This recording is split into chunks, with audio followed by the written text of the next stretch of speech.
তুমি ছেড়ে এখান কেমন থেকে করে চলে থাকবো? যাও রেখা, আমি তোমার মুখ দেখতে চাই না। না বন্ধু, তুমি ও কথা বলো না বন্ধু। তোমার জন্য আমি সব ছেড়ে চলে এসেছি। আমি তোমাকে তোর ছেড়ে কোনো আমি কথাই কেমন করে বিশ্বাস থাকবো? করি না। বন্ধু, বন্ধু, শয়তানি, তুই না গেলে আমরাই চলে যাব। চলো না মর্জিনা। বন্ধু, তোমাদেরকে যেতে হবে না, তোমরা থাকো। তোমাদের জীবন থেকে আমি দূরে সরে যাচ্ছি। হ্যাঁ, তাই তাই না? চলে যা, তাই যা। আমি দূরে সরে যাচ্ছি। আমি তোমাকে ছেড়ে অনেক দূরে চলে যাচ্ছি বন্ধু, অনেক দূরে চলে যাচ্ছি।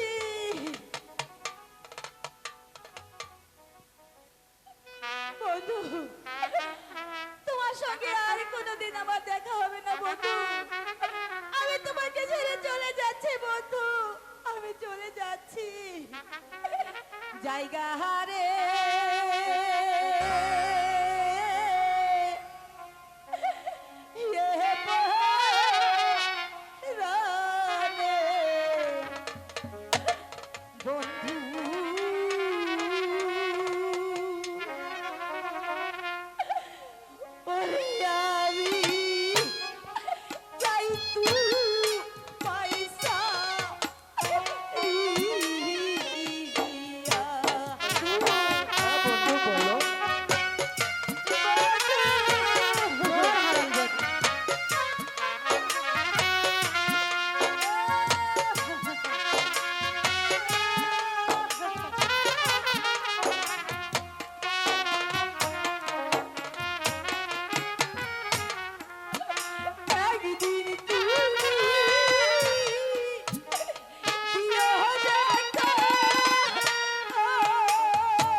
শান্তি, ওই হারামজাদি দূর হয়ে গেছে। ঠিক বলেছ মর্জিনা। চলো মর্জিনা, চলুন স্বামী, তাই চলো। তাই চলুন।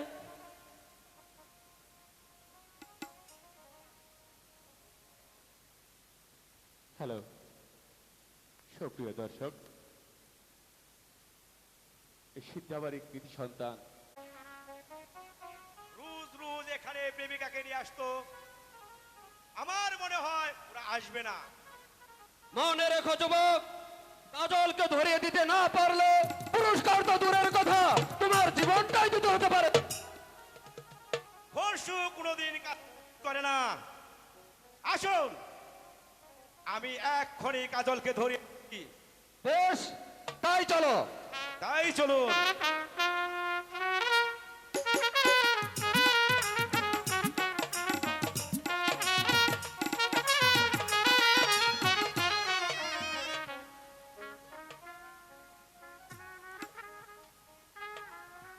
মর্জিনা, এসো, আমার কাছে এসো। স্বামী, আর কোনোদিনও যে আমি তোমার কাছ থেকে হারিয়ে যাব না স্বামী।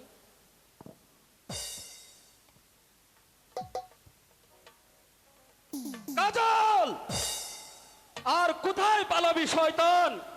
তুমি পরশ থাকে। সেনাপতি সাহেব, আপনি? হ্যাঁ, আমি তোর জম। কোথায় প্রহরে?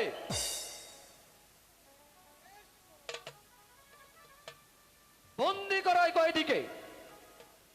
ইস, তোমাকে কিনা আমি সারাটা জঙ্গল তন্ন তন্ন করে খুঁজে এসেছি। কতদিন হলো বাড়ি থেকে এসেছো? চলো বাড়ি যাই। চুপ করো প্রহরী, মুখ সামলে কথা বলো। কাজল,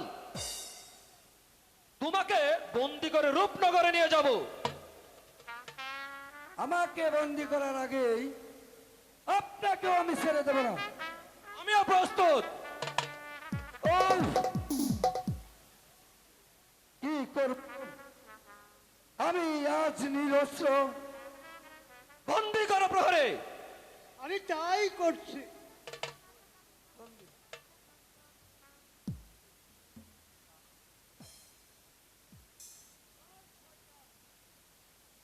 ওকে, ওকে ক্ষমা করে দিন না সেনাপতি সাহেব। না, যে অপরাধ সে করেছে তার কোনো ক্ষমা হতে পারে না। নিয়ে চলো প্রহরী।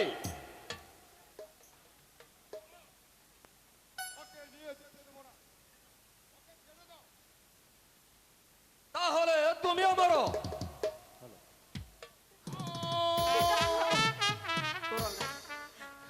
পিতা, মর্জিনা, স্বামী, স্বামী, মর্জিনা, স্বামী, স্বামী, মর্জিনা, বাবা, পিতা, পিতা গো, পিতা, পিতা, আই খোদা,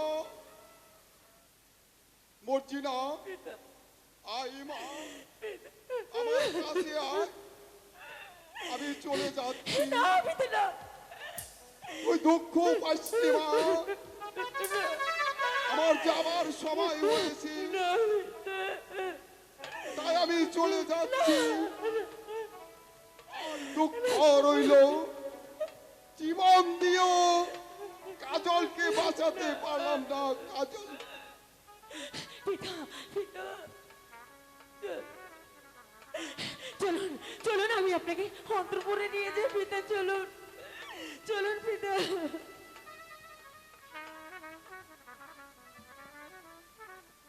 চলো খসরু। তাই চলুন।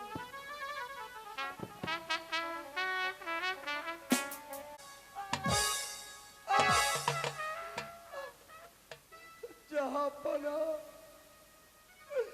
রেখার সন্ধান আমি জানি না। জানিস না তুই আমার একমাত্র কন্যা, আমার কলজার টুকরা, আমার নয়নের মণি রেখাকে নিয়ে উদয় হয়েছিস, আজ তুই বলছিস রেখার সন্তান।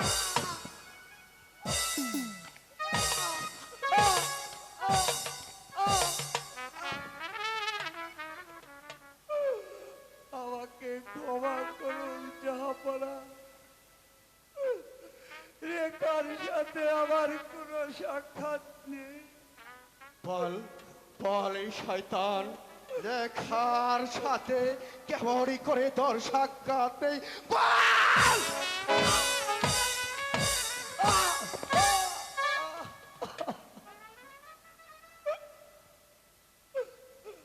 আমি জানি না জাহাপনা। জানিস না,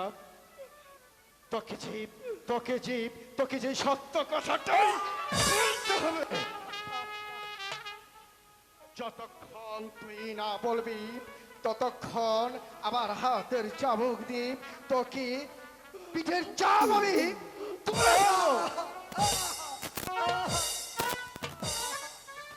আমি জানি না, আমি বলতে পারবো না।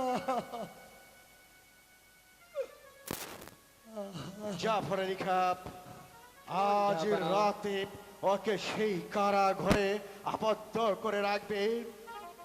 কাল সকাল 10 কোটিকার সময় কারাঘর থেকে বের করে ওকে মারতে মারতে ওর পিঠের চাম তুলে ফেলবে, যে পর্যন্ত আমার মেয়ে রেখার খবরও না দিবে জাফর আলী খাঁ। তাহলে কি আমার পিতাও বন্দী? চলে আয় শয়তান!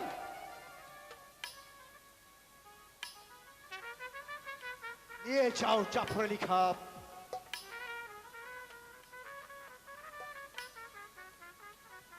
কাজল, একবার যখন তোমার সন্তান আমি পেয়েছি, তুমি ভেবো না আমার হাত থেকে তুমি রক্ষা পাবে। যে পর্যন্ত আমার কলিজার টুকরা নয়নের মণি সেই রেখাকে না পাবো, ততক্ষণ পর্যন্ত আমার হাতের চাবুক তোমার পিঠে পড়বে পড়বে।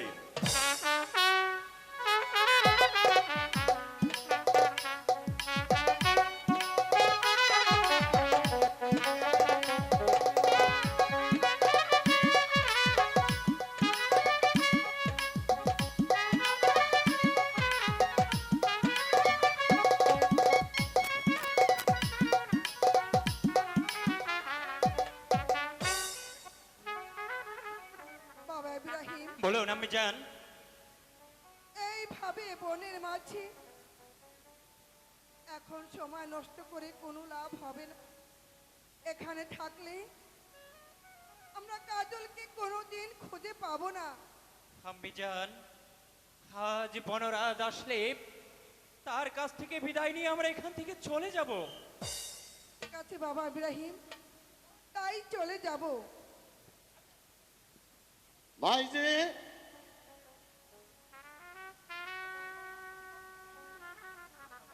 বাবা বনরাজ, এই মেয়েটিকে তুমি কোথায় পেয়েছো? ওই দানব রাজ এই লাকড়িটা ইজ্জত নষ্ট করে এসেছিল। চিৎকার শুনে আমি ছুটে গিয়ে তাকে উদ্ধার করিয়েছি। এখন থেকে এই লাকড়ি অর্ধম তোমার সঙ্গে থাকবে ভাইজি। মা, তোমার বাড়ি কোথায়?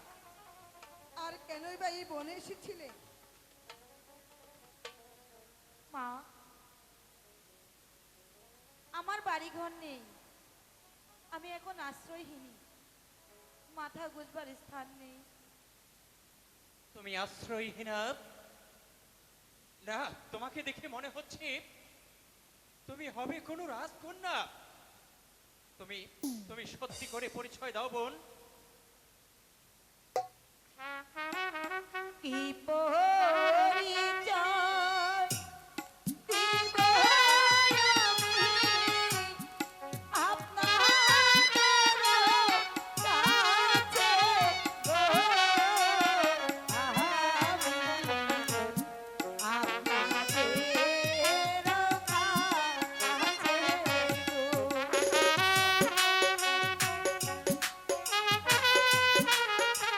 বলো বলো বোন, সত্য করে তোমার পরিচয় আমাকে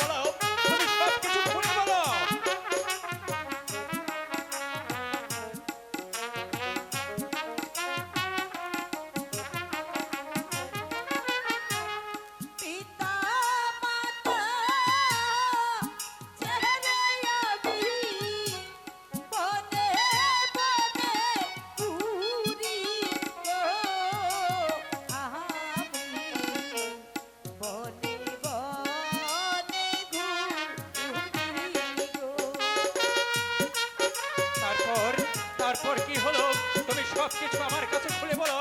আমার মনে হচ্ছে এখানে কোনো একটা ষড়যন্ত্র আছে। তুমি সব খুলে বলো আমার কাছে। তোমার বাড়ি কোথায়, তোমার নাম কি এবং তোমার পিতার নাম কি?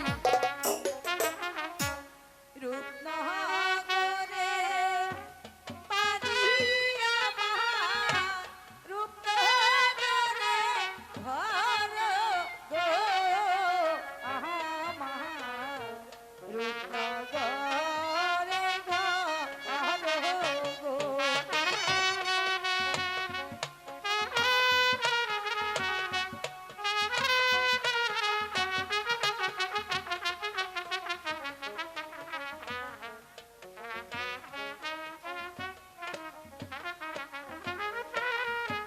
পিতার নামটি অময় খাঁ, আমার নামটি রেখা গো বলি, আমার নামটি রেখা গো।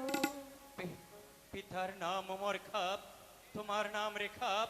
তুমি কি সেই রেখাপ যে আমি কাজলের সঙ্গে এই রাজ্য ছেড়ে অন্য রাজ্যে চলে যেতে বলেছিলাম? তুমি কি সেই রেখা? হ্যাঁ ভাই, আমি সেই হতভাগিনী রেখা। ভাগ্য দোষে আজ কাজলকে হারিয়ে আমি বনে বনে ঘুরছি। মা রেখা, তুমি শীঘ্র করে বলো আমার কাজলকে তুমি কোথায় হারিয়ে ফেলেছো? বলো বলো রেখা, কাজল এখন কোথায়? মা, কাজলের কথা আমি বলতে পারবো না। সে আমাকে ফাঁকি দিয়ে ভুবনপুর উজিরের কন্যা মর্জিনাকে সে বিয়ে করেছে। অর্চনাকে বিয়ে করেছে? বলো বলো রেখাপ, কাজল এখন কোথায়?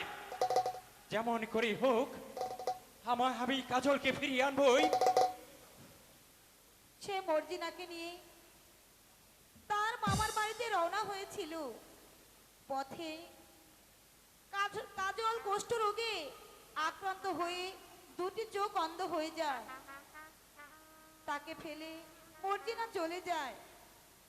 বলো বলো রেখাপ, তারপর কাজল কি মরে গিয়েছিল? না, আমি বনে বনে ঘুরে মনের দুঃখে নদীর জলে ঝাঁপ দিতে গিয়েছিলাম।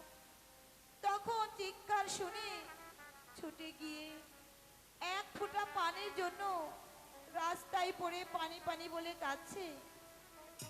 আমি চিনতে পেয়ে আঁচল ভিজিয়ে তাকে পানি দিয়ে তারপর দলবীর বাবাকে ডেকে আমি তার প্রাণ বাঁচিয়েছি। ভালো হয়ে সে পুনরায় আবার মর্জিনার কাছে চলে গেছে। ও, আর শুনতে পাচ্ছি না, আমি যে আর শুনতে পারছি না। বলো রেখাপ, এমন করে হোক কাজলকে আমরা ফিরিয়ে আনবই।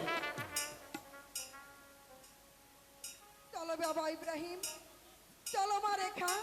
তাই চলুন আম্মি যান, তাই চলুন। তাই চলো। যেমন করেই হোক ওই কাজলকে আমাদের চলুন আম্মি যান, চলুন।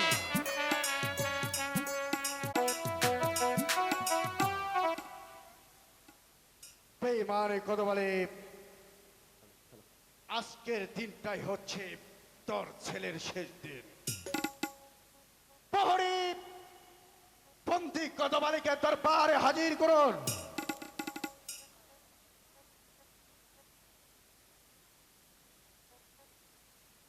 বলুন জাহাপনা, এবার আমার কি শাস্তি ভোগ করতে হবে?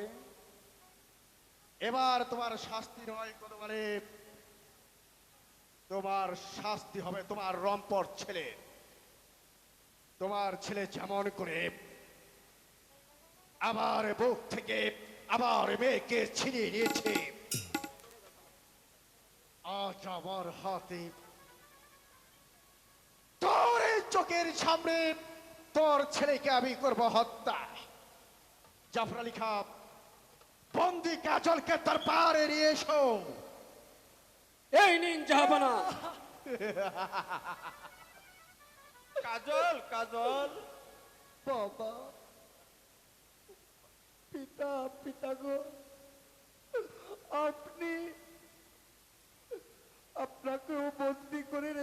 পিতা। চল, এটাও কি একটা পিতৃ মায়া? বলো, কোথায় আমার একমাত্র মেয়ে রেখাকে কোথায় রুকে রেখেছ? তার কথা বলতে পারবো না জাহাপনা। বলতে পারবে না? না, বলতে যে তোমাকে হবেই।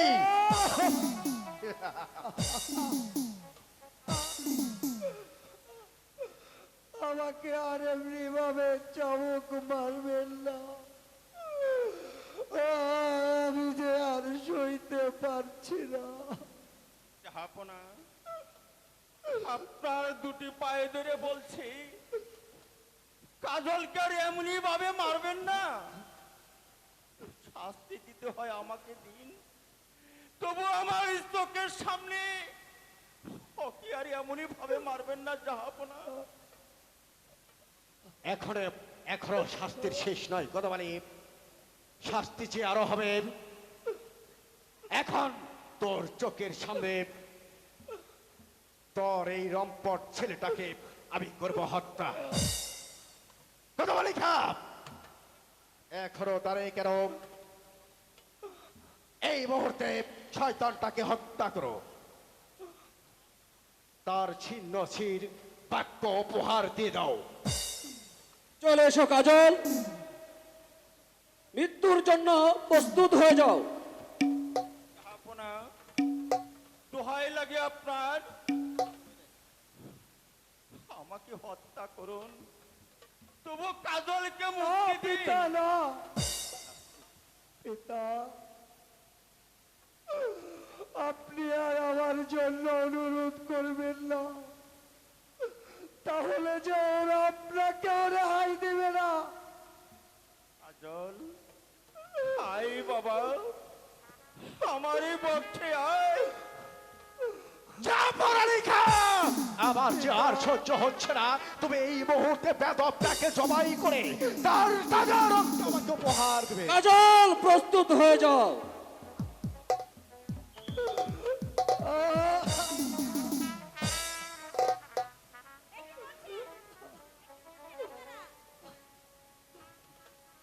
একি কে তুমি? অগত্য নারী, তুমি আমার কাছে বাধা হয়ে এসেছ, চলে যাও এখান থেকে।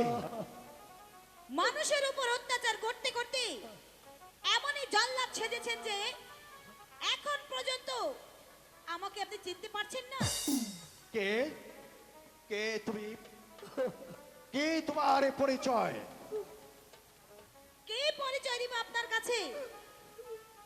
আমি আপনার সেই হতভাগিনী রেখা। রেখা?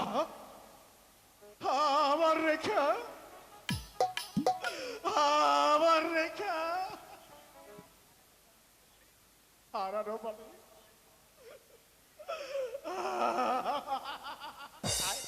আয়, তুই আমার মুখে চলে আয়, তোকে যে আমি মুখে নিয়ে আমার অশান্ত এই মনটাকে এইভাবে শান্ত করে। রেখা, যে শয়তান তোমাকে অপহরণ করে, আমি আজ তাকে করবো নির্মম ভাবে হত্যা।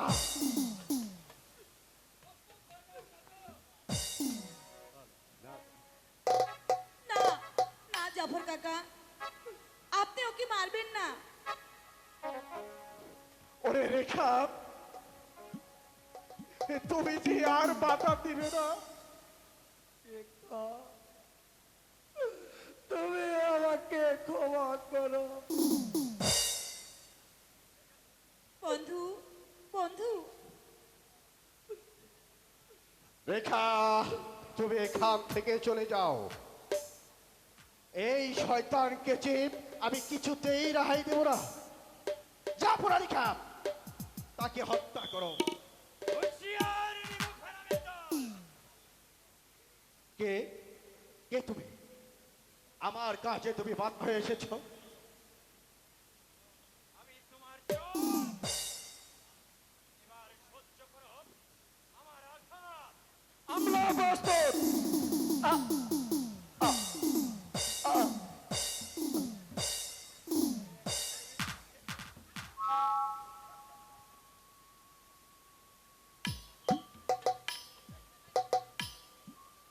বাবা ইব্রাহিম, তুমি একে করলে?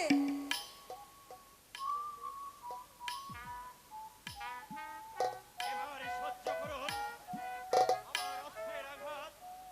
এই মুহূর্তে আমার বন্দুকের গুলিতে আপনার বুকটাকে আমি ঝাঁঝরা করে দেব, আপনাকে বুঝিয়ে দেব বেঈমানির শাস্তি কত ভয়ঙ্কর হতে পারে। পিতা! শয়তান! এ কি করলেন আপনারা? আমার জীবনে পিতাকে অনেক বাঁচতে পাপ দিলেন করেছিস, না। অনেক অন্যায় আমার করেছিস, পিতাকে আজ তার বাঁচতে পাপের দিলেন সাজা না। তোকে আমি হারে হারে বুঝিয়ে দিলাম, এবার মার। পিতা!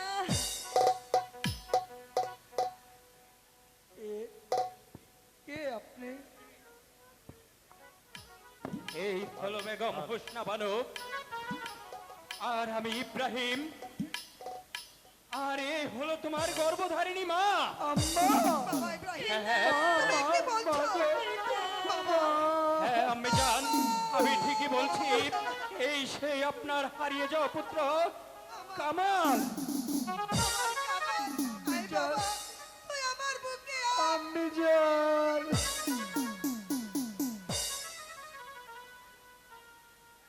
ভাই, আমার কাজলকে আপনি মানুষ করেছেন, আপনি কোথাও যেতে পারবেন না, এই রাজপ্রাসাদে আপনি থাকবেন। চলো বাবা কাজল, চলো মা রেখা, বাবা ইব্রাহিম, আম্মি জান, বাবা ইব্রাহিম, তুমি কাজলকে এই রূপনগরের সিংহাসনে বসিয়ে দাও।